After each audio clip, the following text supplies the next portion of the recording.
Alors, la question que l'on veut que je traite, c'est la question qui consiste à voir le Jésus de l'histoire replacé à son époque et ce Jésus de l'histoire, le mettre en lien avec les mouvements religieux de son temps. Et c'est pour ça que dans les écrits évangéliques, nous voyons souvent, on parle des Sadducéens, moins par exemple, on parle beaucoup des pharisiens, des docteurs de la loi, des scribes et des baptistes aussi, c'est-à-dire qu'on parle du baptiste et des disciples du baptiste. Dans le Nouveau Testament, on ignore par contre un groupe qui a été important, qui a joué un rôle important aussi dans le judaïsme du premier siècle de notre ère, les Esséniens. Mais les Esséniens, surtout avec une sous-branche qui était à Qumran, très probablement, se sont retirés de la circulation. Alors eux ne jouent pas un rôle prédominant. Ils en jouent au niveau religieux, mais pas au niveau du monde des Juifs du premier temps. Ce que les gens souvent ignorent, c'est à quel point le judaïsme du temps de Jésus n'était pas monolithique. Le judaïsme était en pleine effervescence. Le judaïsme avait différents mouvements et ces mouvements-là se concurrençaient. Ces mouvements-là étaient d'abord religieux, mais se concurrençaient sur des points de vue du légalisme, de certains points de vue qui concernaient soit l'agir qui est religieux ou l'agir comme simple citoyen aussi. Alors, les façons de faire, de dire et de Jésus ont beaucoup dérangé les pieux et les dévots de son temps. Alors, et ça, c'est intéressant à voir. Et s'il les dérangeait, c'était à cause de sa perception à lui de Dieu. Donc, sa perception à Jésus de Nazareth était différente. Il ne posait pas le même regard sur Dieu que posaient, par exemple, les pharisiens ou les docteurs de la loi ou les scribes. Alors, parce que Jésus, pour lui, Dieu est celui qui se soucie de l'humain avant tout.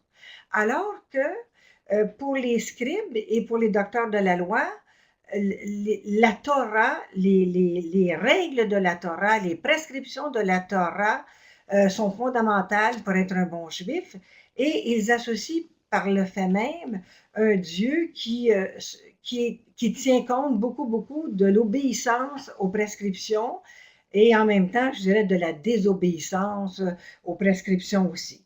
Alors, c'est la perception qu'avait Jésus de Dieu qui l'a amené en fait à remettre en question de nombreuses règles, des rites aussi, ou des lois touchant le judaïsme. Et ces positions qu'il tenait, qu'il avait, finissaient par amener des dissensions et des divergences avec les autres mouvements religieux. Et pour mieux connaître d'ailleurs les mouvements religieux du temps de Jésus, j'ai pensé vous apporter quelques livres. Mon ancien directeur de thèse disait toujours que voir les livres et toucher les livres donnait le goût aux étudiants de lire, de s'informer et de lire davantage et ça les éveillait au bonheur de lire. Alors, vous avez Flavius Joseph, Les Juifs. Alors, ce livre-là, pour toute personne qui veut bien connaître les Esséniens, les pharisiens, et aussi tout ce qui regarde le judaïsme, la guerre juive de 66 à 70, bien sûr. Flavius Joseph est un ancien général, c'était un Galiléen. Finalement, on l'a enlevé et de toute façon, il ne croyait plus à la guerre juive en 66 et 70. Et finalement, il s'appelle Flavius, c'est en l'honneur de l'empereur, de qui il est devenu un ami. Et pour faire comprendre à la cour romaine l'importance de la culture juive, de la religion juive, il a écrit différents livres qui sont résumés dans ce livre seul. Alors, c'est Flavius Joseph, juif et citoyen romain, Histoire ancienne des peuples et Ozu. Ensuite, j'ai apporté un petit livre pour ceux, je sais que les Esséniens fascinent beaucoup de gens. Alors, pour les Esséniens, il y a aussi la Bible intertestamentaire. Alors, je devrais peut-être la sortir.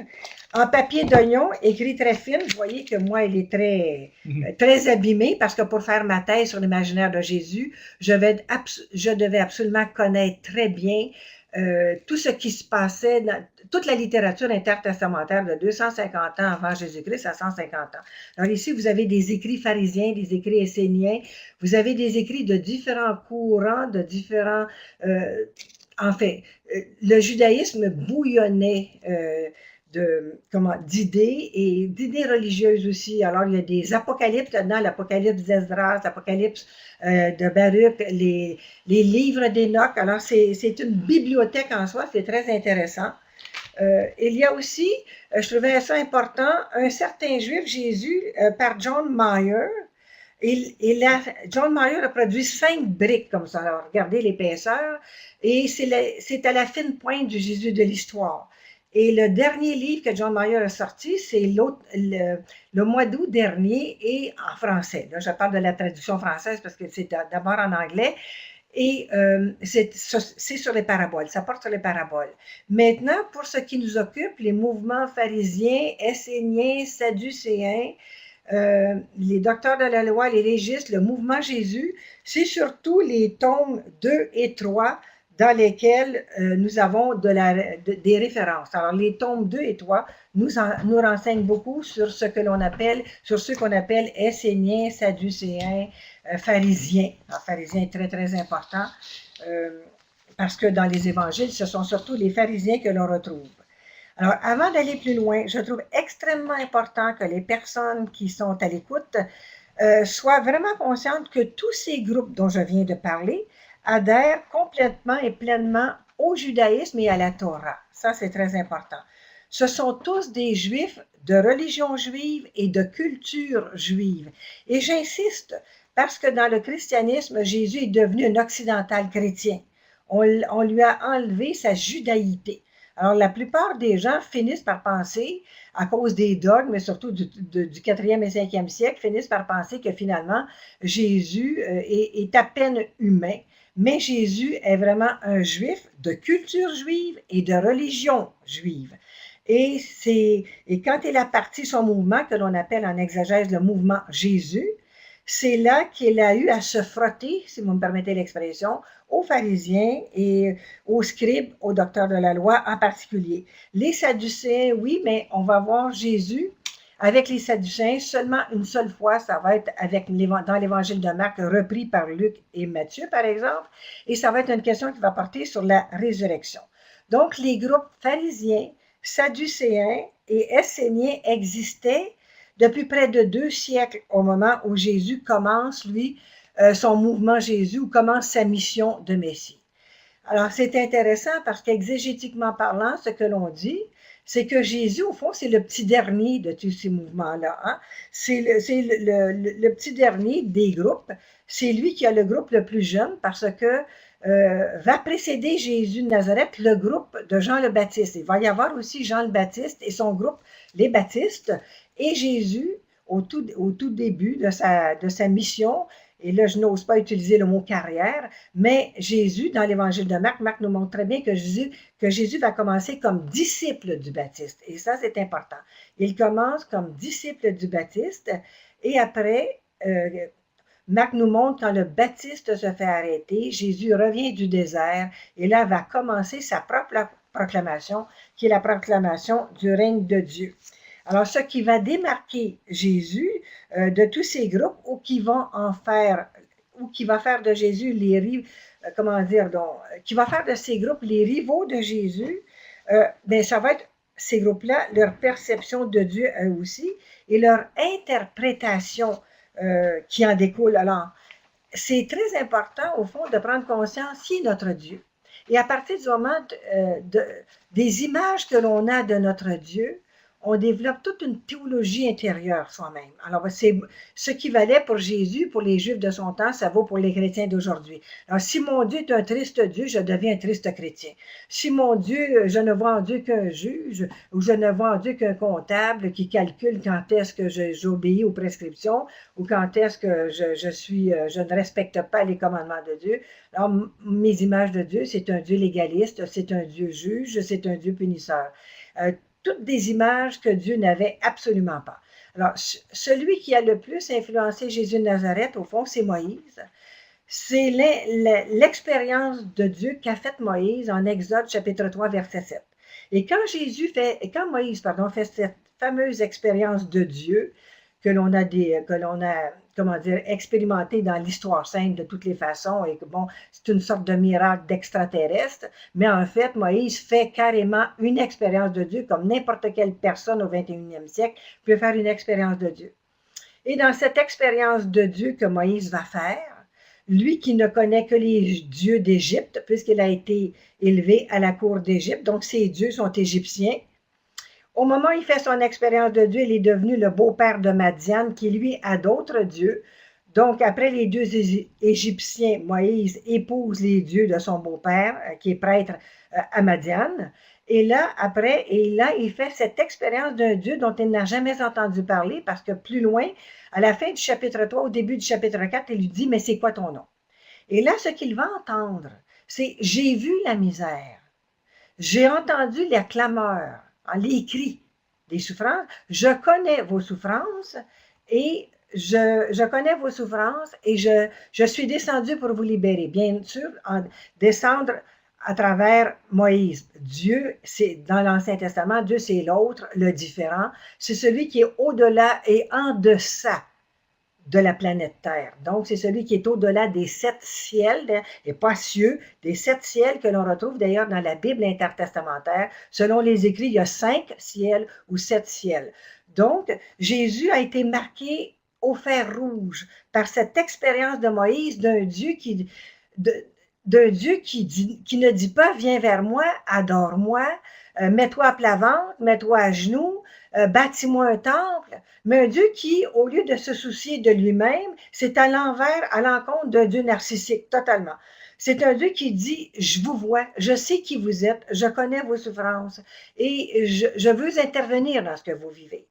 Alors, le Jésus de l'histoire, Jésus de Nazareth que l'on retrouve dans les évangiles, va nous montrer d'une façon exceptionnelle ce souci qu'il a de l'être humain. C'est un Jésus qui voit les gens.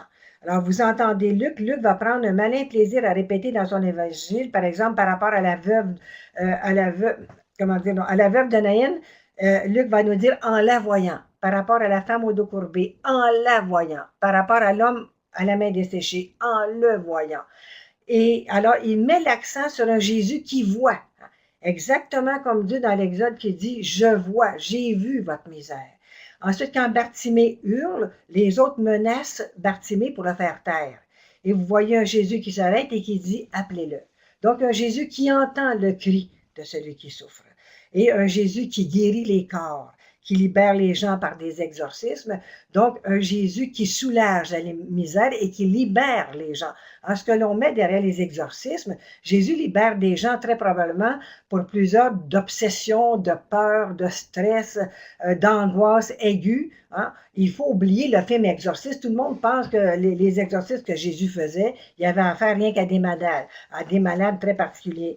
Il y a le possédé de Guérasa, lui qui est très particulier, et qu'une amie psychiatre me dit qu'il devait souffrir d'une psychose. Hein. Alors, et lui, il est guéri.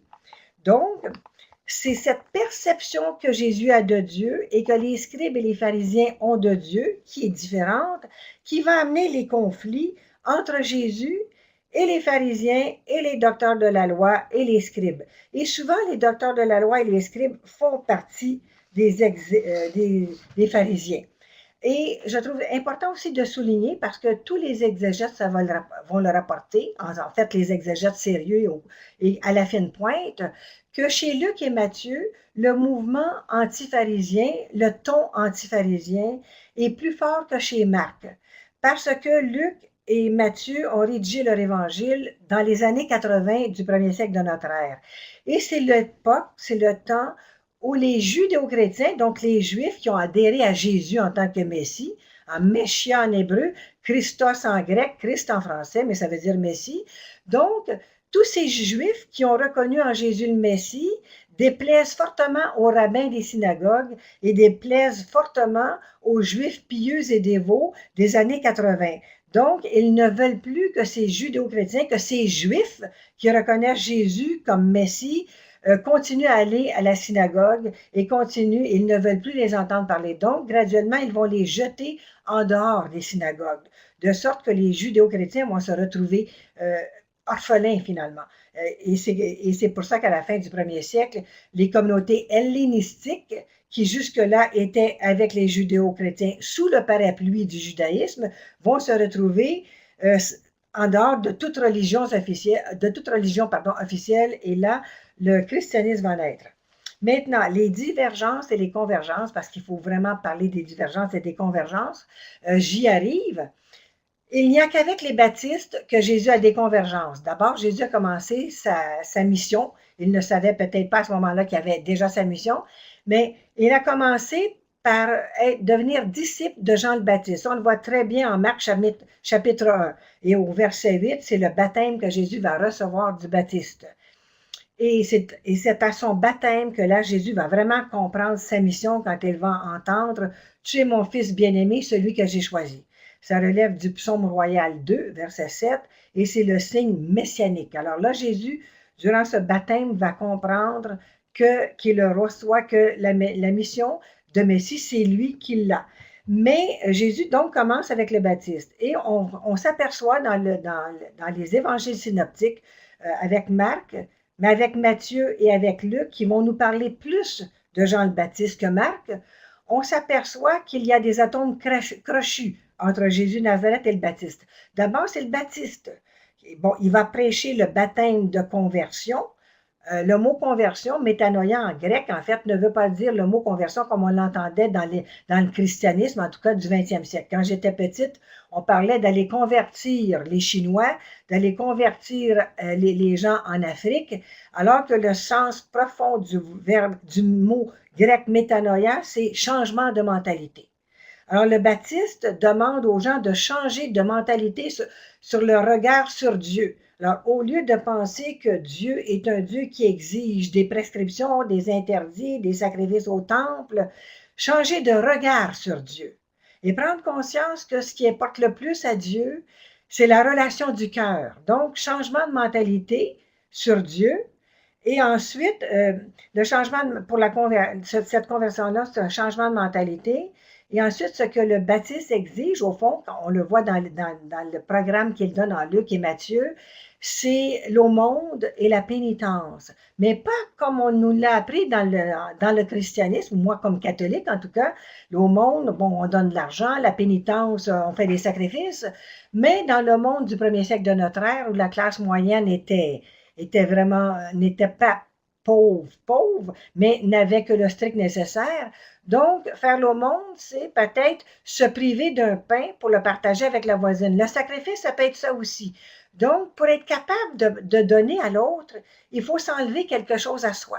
Donc, le sens de l'aumône et le sens de la pénitence, c'est tout à fait pratique. On se prive de quelque chose pour quelqu'un qui en a encore moins.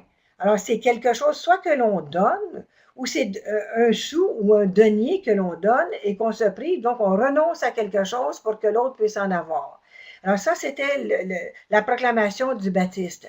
Et Jésus a été fortement influencé par le Baptiste, parce que ce changement son baptême de changement de mentalité amène le Baptiste à dire finalement que ce n'est pas par le temple, ce n'est pas par les prêtres que l'on peut avoir accès à Dieu, que l'on peut avoir accès à Dieu justement avec ce baptême-là.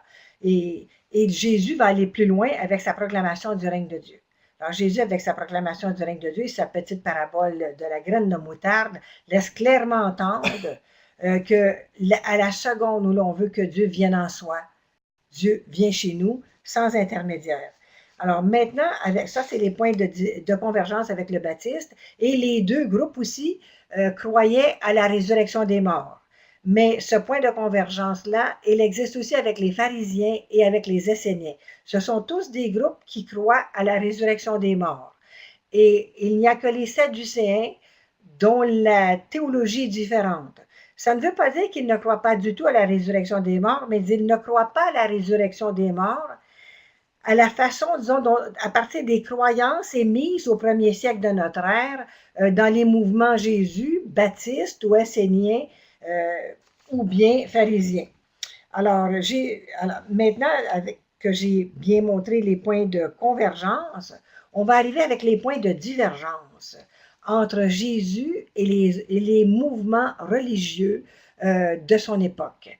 Et l'expression que j'utilise, mouvement religieux, c'est une expression qui est importante parce que historiquement parlant, les pharisiens étaient un mouvement religieux. Les sadducéens étaient la classe aristocratique, étaient aussi la caste sacerdotale aristocratique, mais ils étaient vus aussi comme un mouvement parce que sadducéens, esséniens et pharisiens ont 2 siècles d'existence au moment où le mouvement baptiste naît et après le mouvement baptiste, le mouvement Jésus.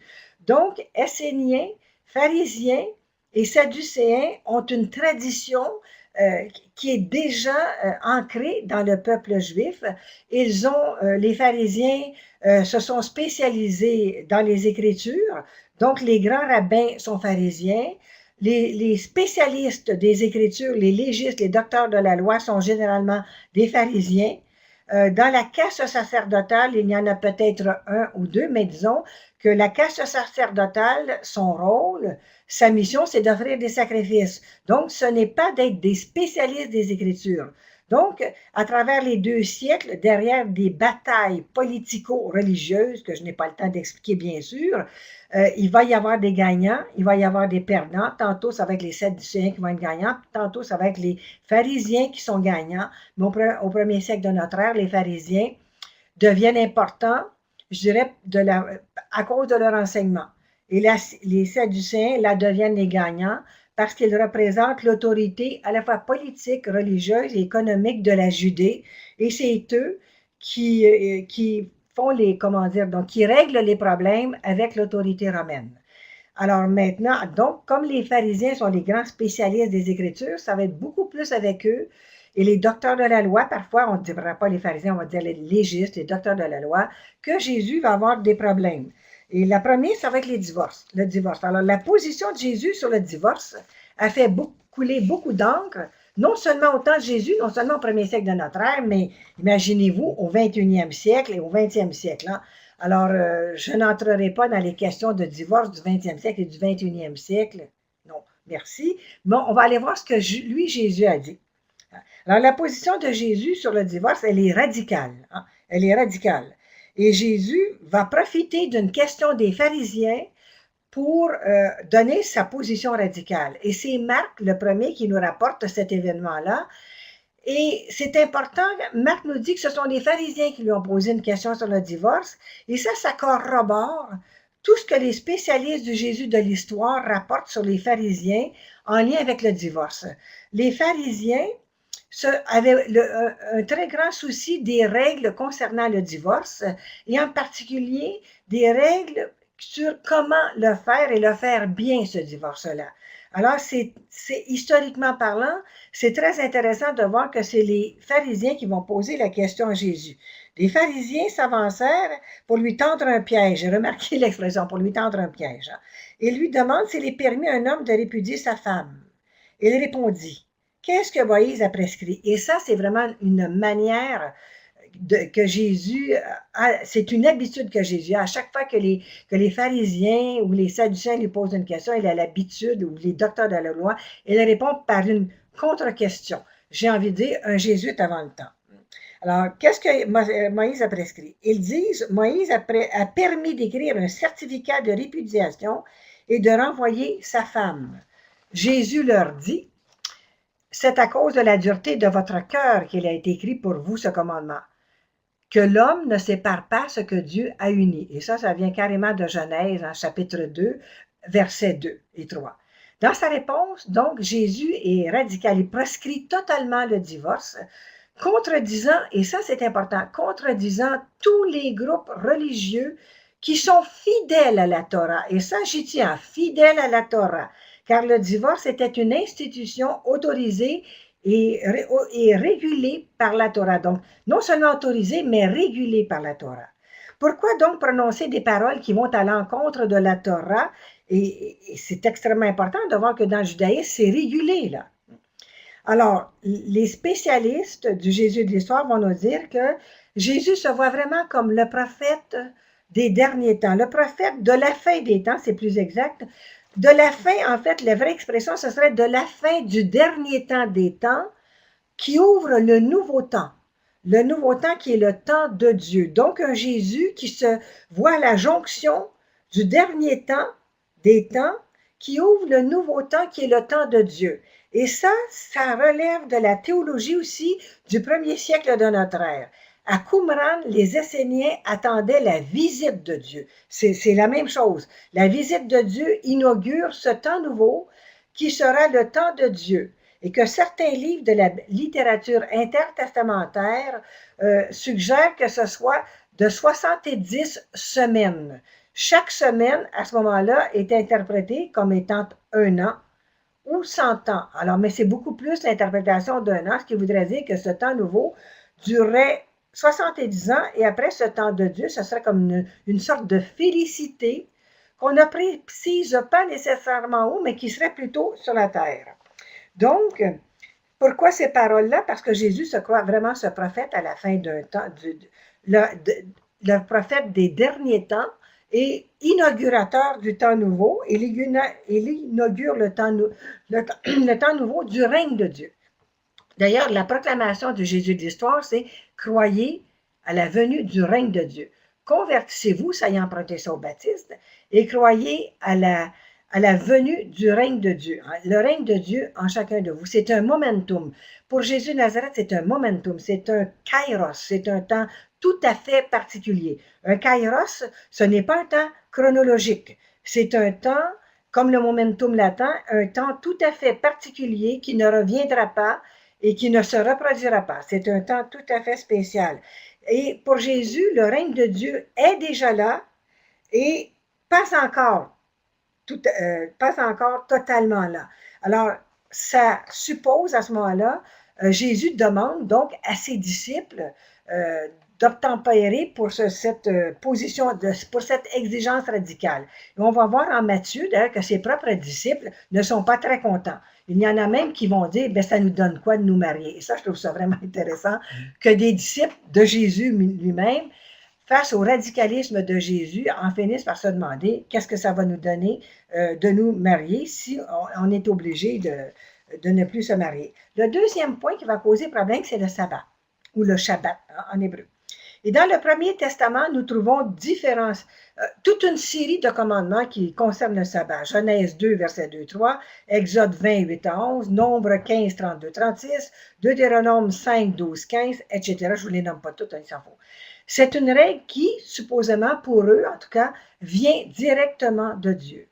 Tous en sont convaincus. Alors, c'est pourquoi, tous les séjours, on doit arrêter tout travail. Et ça vient de Genèse, mais ça vient justement du livre des Nombres et de l'Exode. Dans l'Exode, dans les 10 paroles de vie. Dans les 10 paroles de vie, le Shabbat est très important. On arrête de travailler le 7e jour. Or, au 1er siècle de notre ère, nous avons certains récits de la littérature intertestamentaire qui nous montrent que les pharisiens en étaient arrivés à être convaincus que guérir était un travail. Donc, pour eux, il est interdit de guérir le jour du sabbat, ce que Jésus trouve tout à fait inacceptable. Alors, c'est pour ça que Marc va nous montrer dans le récit de l'homme à la main desséchée au chapitre 3, versets 1 à 6, il va nous rapporter cette parole. Les pharisiens observaient Jésus pour voir s'il le guérirait le jour du sabbat. C'était pour l'accuser. On trouve ça en Marc 3, verset 2. Et Luc va dire, des pharisiens observaient Jésus. Et Jésus va poser cette question, est-il permis ou non de guérir un malade le jour du sabbat? Mais ils gardaient le silence. Et ça dérange Jésus. Il n'y a rien qui choque plus Jésus que leur silence coupable. Alors Jésus, prenant le malade, le guérit. Il va leur dire, lequel d'entre vous, si son fils ou son bœuf tombe dans un puits, ne le laissera pas le jour du sabbat. Luc en 14, 1, 3 et 5. Et ça, c'est important parce que le jour du sabbat, sortir son fils du puits ou sortir son bœuf du puits, c'était aussi un travail. Donc, en principe, dans un légalisme pur et dur, tu devrais laisser crever ton fils dans le puits ou ton bœuf dans le puits. Et Jésus leur dit, et pourtant, vous allez le faire si c'est votre fils ou si c'est votre bœuf. Et Matthieu va reprendre, lui, en disant, Et qui d'entre vous n'ira s'il n'a qu'une brebis qu'elle tombe dans un trou le jour du sabbat, n'ira la prendre et l'en retirer. Et chez Matthieu, Jésus ajoute, or combien l'homme l'emporte sur la brebis. Et ça, ici, c'est extrêmement intéressant, ce verset de Matthieu, chapitre 12, verset 11, parce que vous voyez ici un Jésus qui donne priorité absolue à l'être humain sur la loi. Et ça, c'était une conviction profonde de Dieu. Pourquoi? Parce que pour Jésus, pas de Dieu, mais de Jésus, excusez-moi. Pour Jésus, Dieu est un être de relation. Pour Jésus, Dieu tient absolument à entrer en relation avec l'être humain. Et pour Jésus, le plus grand souci de Dieu, c'est l'être humain. Alors, pour Jésus, Dieu fait passer l'être humain avant quoi que ce soit. Et il a beaucoup de difficultés à accepter un regard carrément légaliste des pharisiens, des docteurs de la loi, qui à tout bout de champ voudraient donner priorité à la loi sur l'être humain. Un autre passage aussi va le souligner encore mieux, c'est quand Jésus déclare pour défendre ses disciples qui viennent d'arracher des épis pour les manger, encore un jour de sabbat, et qui vient effectivement d'enfreindre un interdit du sabbat. Alors les Juifs vont reprocher à Jésus que ses disciples font ça. Et là, Jésus va répondre, vous avez ça en Marc chapitre 2, le récit en Marc chapitre 2, 1 à 27, le sabbat a été fait pour l'homme et non pas l'homme pour le sabbat. Ça, c'est peut-être une des paroles les plus importantes de Jésus de l'histoire. Le sabbat est au service de l'homme, a été fait pour l'homme, est au service de l'homme, et non pas l'homme au service du sabbat, et non pas l'homme pour le sabbat.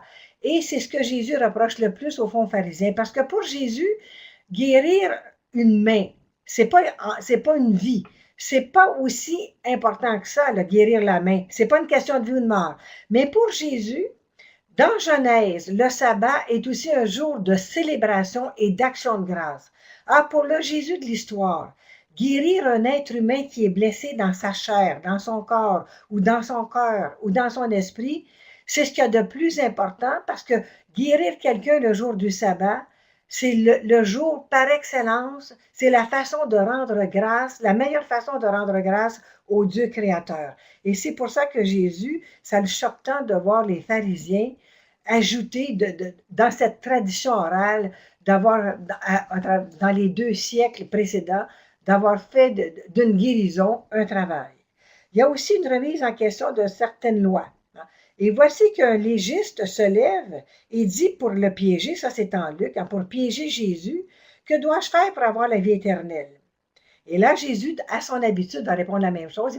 C'est un docteur de la loi. Alors, il va dire au docteur de la loi, mais dans la loi qu'a-t-il écrit? Et ça, je trouve ça tellement brillant, tellement intelligent, tellement fin. Vous avez un docteur de la loi qui veut piéger Jésus. Et Jésus, c'est juste bon, il l'appelle rabbin en plus, mais rabbin veut dire un enseignant. Mais c'est quelqu'un, Jésus n'a pas de lettres universitaires comme rabbin. Jésus s'est formé sur le tas, là. Alors, Jésus n'a pas été dans les grandes écoles. Et Jésus, donc, il l'a appelé maître. Maître en français voulant dire rabbin. Mais Jésus n'a pas de lettres confirmant ça. Alors, Jésus, qui est brillant, ben, va renvoyer le docteur de la loi à sa connaissance. Il va dire, mais dans la loi qu'a-t-il écrit? Et c'est ça qui est si brillant. Il ne fait pas perdre la face au docteur de la loi. Il dit plutôt, parce que le texte nous dit qu'il y a plein de gens assis à terre autour, et il dit, bien, c'est toi, dans le fond, le docteur de la loi, tu devrais le savoir encore mieux que moi. Qu'a-t-il écrit dans la loi?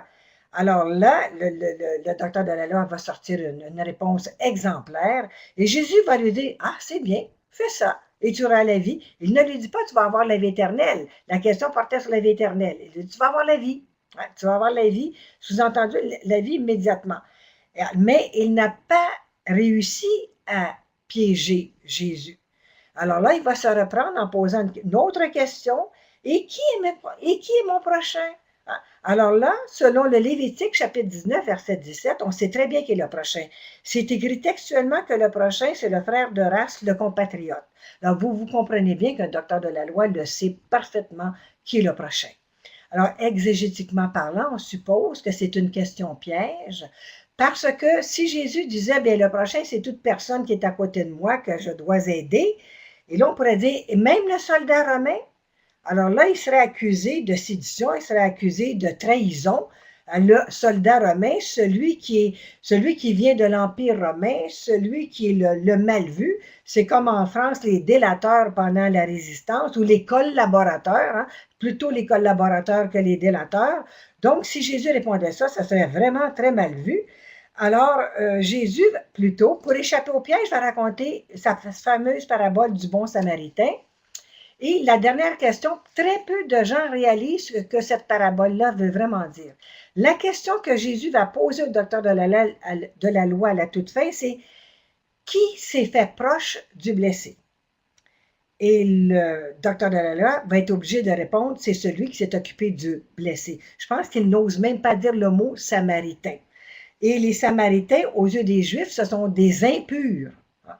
Le blessé, parce qu'il est blessé, on voit en grec, il est à demi-mort. Donc, pour le prêtre et le lévite, toucher à quelqu'un à demi-mort, c'est trahir les lois de pureté. Donc, on n'y touche pas pour rester pur.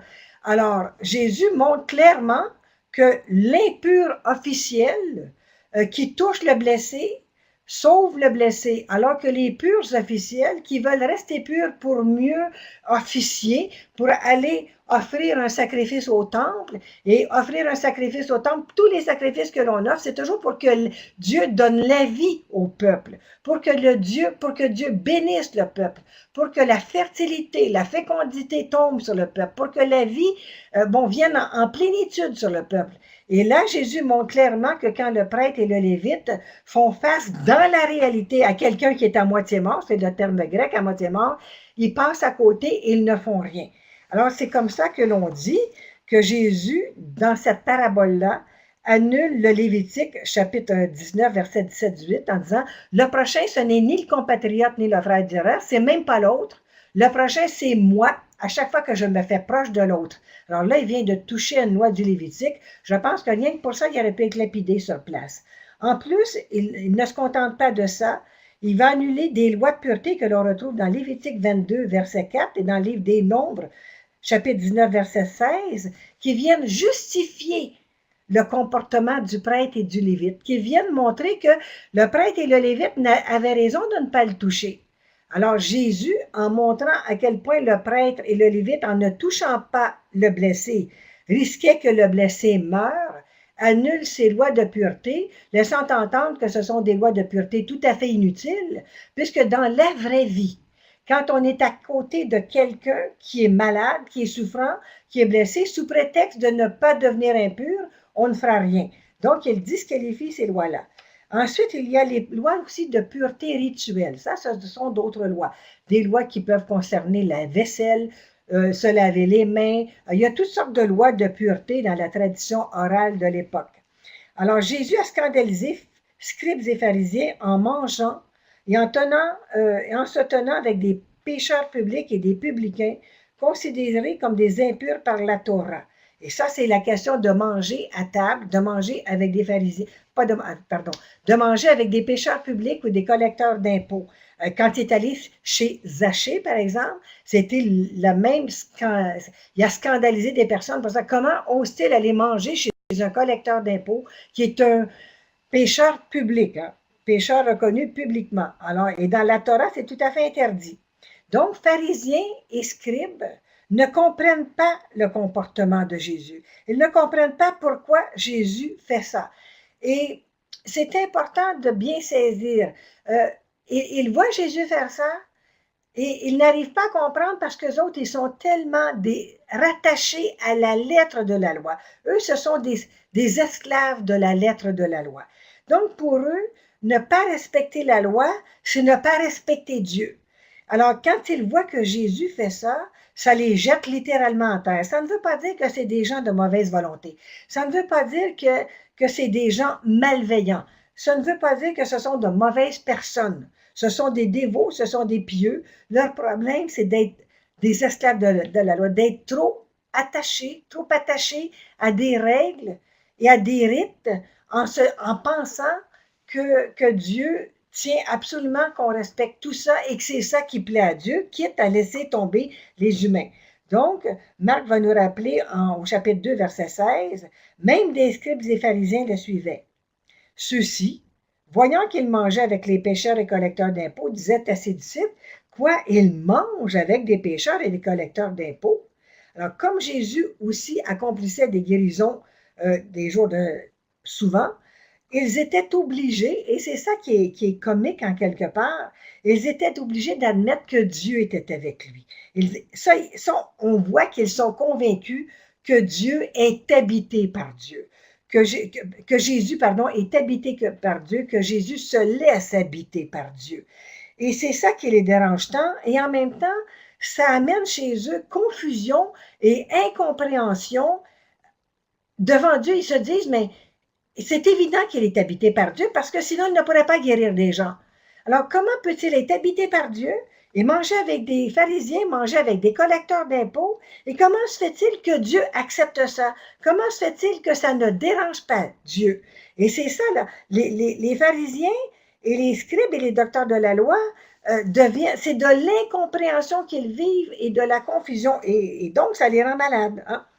Et là, Jésus va leur dire, ce ne sont pas les bien portants qui ont besoin de médecins, pardon. Ce ne sont pas les bien portants qui ont besoin de médecins, mais les malades.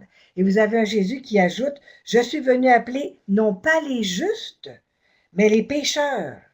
Et en Luc, pour faire comprendre la même chose encore aux pharisiens et aux docteurs de la loi, aux scribes, chez Luc, ça va être les scribes et les pharisiens. Et c'est intéressant parce que Luc va avoir la même préoccupation. Luc veut montrer aux gens de sa communauté que les pharisiens et les scribes ne comprennent pas le comportement de Jésus, qui se laisse approcher et qui se laisse toucher à la fois par des collecteurs d'impôts et par des pécheurs publics. Alors, dans Luc, les pharisiens et les collecteurs et les pharisiens vont poser, les scribes vont poser la même question, hein, et ils ne comprennent pas. Cet homme-là fait bon accueil aux pécheurs et mange avec eux, c'est encore le même scandale. Alors là, dans ce contexte, Jésus va raconter les 3 fameuses paraboles du chapitre 15, la brebis perdue retrouvée, la drachme perdue retrouvée et le fils perdu et retrouvé. Et souvent, on explique ces 3 paraboles-là en dehors du contexte. Alors, quand on les explique en dehors du contexte, on donne des interprétations à ces 3 paraboles-là qui ne font pas partie nécessairement des paraboles. Parce que ces paraboles-là sont racontées par Jésus aux scribes, aux pharisiens, dans le but de leur faire comprendre à eux pourquoi lui se laisse approcher par des pécheurs publics et par des collecteurs d'impôts. Alors, ce ne sont pas des paraboles pour des pécheurs publics. Ce ne sont pas des paraboles pour ceux qui se voient comme, qui ne sont pas, pour des impurs. C'est des paraboles qui sont racontées pour des dévots et des pieux, pour qui, donc, tout ce qui concerne les lois et les règles et les prescriptions, tous ceux qui ça les concerne, qui sont esclaves des lois, des traditions, des prescriptions, et qui sont incapables de comprendre que Dieu aime l'humain, peu importe qui il est, et qu'il n'y a rien qui fait plus plaisir à Dieu que quand l'humain qui s'est éloigné de Dieu, la brebis perdue, par exemple, on dit qu'elle est égarée, ou qu'elle s'est égarée ou qu'elle s'est perdue. C'est cette brebis qui, pour toutes sortes de raisons, s'est éloignée. Donc, quand elle revient, on voit même le berger la prendre et la mettre sur ses épaules, comme pour lui enlever toutes les peurs et lui dire, tu peux revenir. Tu penses peut-être que tu ne peux pas revenir. Oui, moi, le berger, je vais te reprendre sur mes épaules. Le berger symbolisant Dieu. Alors, Jésus veut absolument faire comprendre à ses contemporains, à ses co-religionnaires, que Dieu aime les déviants, que Dieu aime les laissés pour compte, que Dieu aime ceux que l'on a catalogués d'impurs, ceux qui sont impurs pour le métier, impurs par maladie, que Dieu les aime et que ce qui fait le plus plaisir à Dieu, c'est que quand ces déviants-là retrouvent Dieu et reviennent vers Dieu, alors, et ça, c'est magnifique, c'est merveilleux parce que c'est une leçon. Ce que Jésus nous apprend par ces paraboles-là, ça n'a pas de prix. Ça nous dit à quel point Dieu tient à nous, aussi pourris pourrions-nous être. À la seconde où on veut retourner vers Dieu, Jésus dit, Dieu est tellement